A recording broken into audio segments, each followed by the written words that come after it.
ಬಯಸಿ ಬಂದುದು ಅಂಗಭೋಗ, ಬಯಸದೇ ಬಂದುದು ಲಿಂಗಭೋಗ.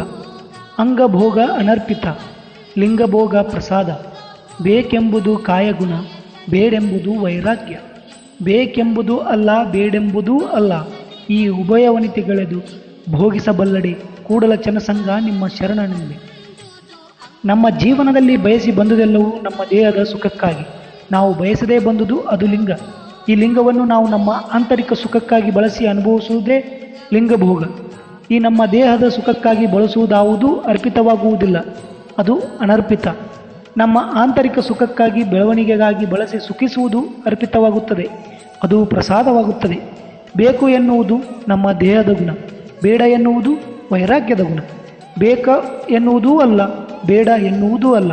ಈ ಬೇಕು ಬೇಡ ಎಂಬ ಭಾವಗಳೆರಡನ್ನೂ ಅಳಿದು ಅನುಭವಿಸಿದರೆ ಅವನೇ ಕೂಡಲ ಚನ್ನಸಂಗ ನಿಮ್ಮ ಶರಣನು ಎಂದು ಚನ್ನಬಸವಣ್ಣನವರು ಈ ವಚನದ ಮೂಲಕ ಹೇಳುತ್ತಾರೆ.